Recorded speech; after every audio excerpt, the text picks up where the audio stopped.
Salut et bienvenue dans ce tutoriel. Nous allons continuer avec la modélisation. Dans le précédent tutoriel, je vous ai montré comment créer un modèle en étoile, les différents composants d'un modèle en étoile, les tables de faits, les tables de dimensions, comment on pouvait les reconnaître, les déduire ou les établir au sein de notre modèle. Nous avons vu les différentes relations entre les tables qui constituent ou qui composent donc un modèle en étoile. À la fin du tutoriel, une question s'était posée. Il s'agissait de savoir ce que deviendrait donc notre modèle lorsque le nombre de tables de faits augmente. Et c'est justement ce que nous allons voir aujourd'hui, puisqu'on va s'intéresser, en plus du suivi des séances, on va s'intéresser au suivi des ventes de produits au sein de la salle de sport, mais également le suivi des abonnements. Dans ces conditions, nous allons voir que les nouvelles tables, que ce soit table des ventes ou table des abonnements, ces tables vont partager des éléments en commun, des tables de dimension en commun avec les autres tables que nous avions déjà vues. Tout cela va nous permettre d'établir une constellation. Un modèle en constellation, c'est tout simplement un modèle dans lequel les tables de faits, donc plusieurs tables de faits, vont partager entre elles des tables de dimension. Nous allons voir à quoi cela ressemble au sein de ce tutoriel. Donc, si vous n'avez pas suivi le précédent tutoriel, je vous invite vraiment à aller le regarder. C'est très pratique, cela vous permettra de me suivre. Mais si ce n'est pas le cas et vous avez déjà des connaissances sur la partie modèle en étoile, vous pouvez toujours continuer avec moi. N'hésitez pas à mettre en commentaire des questions si vous avez besoin de plus de précision. Revenons dans Power Query pour trouver les nouvelles tables ajoutées, la table de suivi des ventes, la table des produits et la table des abonnements. Dans la partie vente, il s'agit de retrouver donc les produits vendus, la date de la vente, le membre ou l'abonné qui a effectué cet achat, la quantité et le prix total. Les différents produits se retrouvent dans cette table et on a ici le suivi des abonnements. Pareil, on va retrouver l'ID du membre qui fait référence à la table donc des membres. Également le type d'abonnement qui fait référence à la table de type d'abonnement. Donc vous voyez que cette table partage des éléments en commun avec la table de suivi des séances que nous avons vues la dernière fois. Donc, ces différentes tables que nous avons chargées, donc j'ai pas eu à faire de grandes transformations, ce n'est pas le but de ce tutoriel, d'accord? Donc, je m'assure juste que les types sont corrects, ce qui est bon pour moi. Alors, ici, au niveau du suivi des abonnements, le prix, on peut le retirer parce que normalement, on a le prix au niveau de la table des types d'abonnements, mais je vais le conserver. Parfois, ces valeurs peuvent être utiles lorsque on veut vérifier, par exemple, est-ce que les abonnements, le montant des abonnements appliqués lors des souscriptions, est-ce que ces montants-là respectent les normes? Donc, ça peut être pratique pour des vérifications. Donc, je vais laisser cette colonne-là. Parfait. Donc, ceci étant, je vais charger mes données. Une fois le chargement terminé, je viens dans la vue du modèle. Donc, on retrouve ici notre table de suivi des ventes, notre table de suivi des abonnements et la table des produits. Nous allons, comme la dernière fois, établir donc des relations de 1 à plusieurs entre les différentes tables.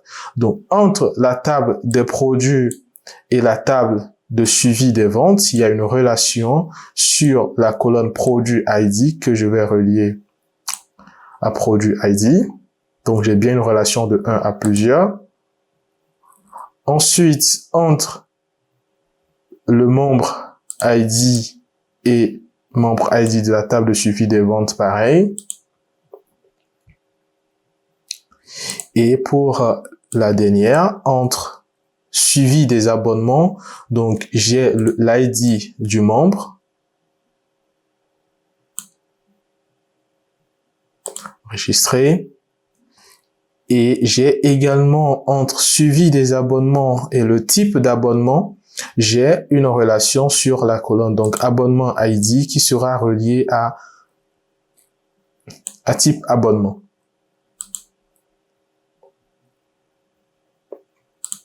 Parfait. Donc, vous voyez qu'ici, on a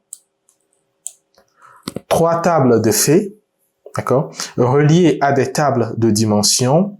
Et ces dimensions-là, il y a certaines parmi elles qui partagent des tables en commun. Alors, ce n'est pas fini. Au niveau de la table des dates, il faut que je établisse aussi une relation, donc la date de début, ici, d'abonnement.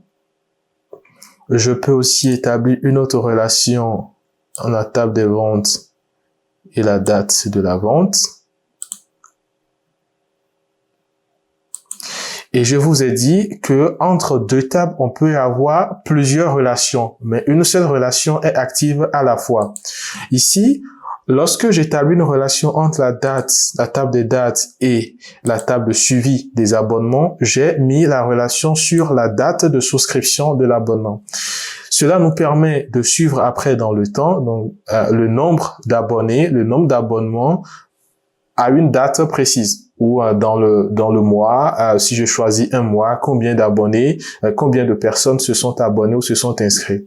Mais si je veux connaître pour un mois donné le nombre d'abonnements qui arrivent à expiration, cette relation ne me permet pas de le faire. J'ai besoin d'une autre relation entre cette même colonne, donc la colonne date, mais cette fois-ci avec la colonne date fin. Donc, si j'établis cette relation, je ne peux pas la rendre active puisque entre les deux tables, il existe déjà une relation qui est active. Donc, celle-ci, elle sera désactivée. C'est toujours une relation de type 1 à plusieurs et j'enregistre. Donc, vous allez remarquer que là, cette relation est en pointillé pour signifier tout simplement que la relation est inactive.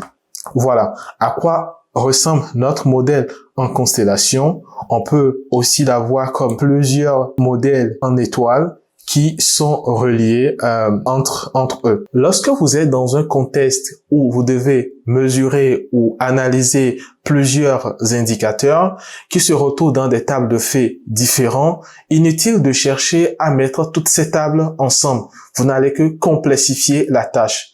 Séparez les mesures comme on l'a fait ici, maintenez-les dans des tables de faits différentes et ensuite établissez les relations correctes. Assurez-vous que le type de relation est bien adapté.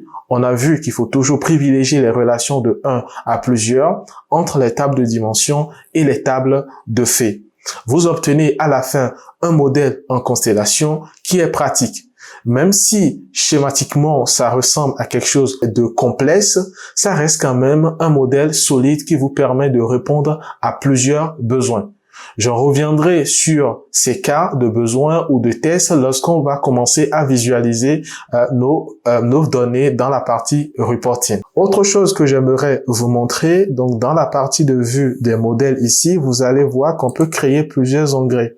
Lorsque vous retrouvez plusieurs tables de faits, il est parfois un peu difficile de s'y retrouver. Quand vous vous intéressez à une table de faits en particulier, vous pouvez tout simplement créer un onglet ici que je vais par exemple appeler Vente. Je vais déplacer dans cet espace à la fois la table de suivi des ventes et les différentes tables de dimensions.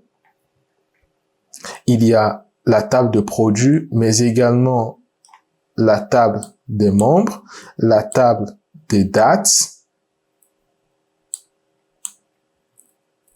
qui me permet ici d'obtenir une vue simple pour une table de faits spécifique.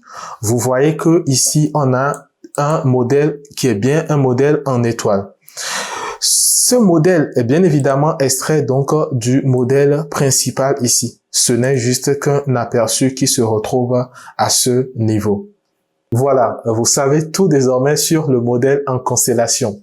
Rien de compliqué, rien de difficile. Il s'agit tout simplement d'appliquer les principes pour un modèle en étoile au niveau d'un modèle où on a plus de tables de faits. Rappelez-vous, un modèle en étoile va se constituer d'une table de faits reliée à plusieurs tables de dimensions, alors qu'un modèle en constellation, c'est plusieurs tables de faits qui partagent des tables de dimensions entre elles. C'est tout pour aujourd'hui. Vous avez désormais tous les outils nécessaires pour mettre en place un modèle de données, que ce soit un modèle en étoile, avec une seule table de faits ou un modèle en constellation lorsqu'il y a plusieurs tables de faits en jeu. Revenez voir tous ces principes que nous avons vus ensemble chaque fois que cela est nécessaire et n'hésitez pas à mettre en commentaire vos questions ou vos avis par rapport à ce type de modèle. Il y a un autre modèle de données qui est le modèle en flocon et qui aborde des notions de normalisation ou de dénormalisation. Je reviendrai sur ça dans de futurs tutoriels. Je suis René Gossa, consultant BI, passionné de la donnée, surtout pour la prise de décision en entreprise et ici, je partage cette passion avec vous. Si vous ne l'avez pas encore fait, abonnez-vous, activez la cloche de notification, partagez autour de vous. Suivez-moi aussi sur LinkedIn où je publie régulièrement des informations. Pour ne rien manquer, restons en contact et moi je vous dis à très bientôt pour un nouveau tutoriel.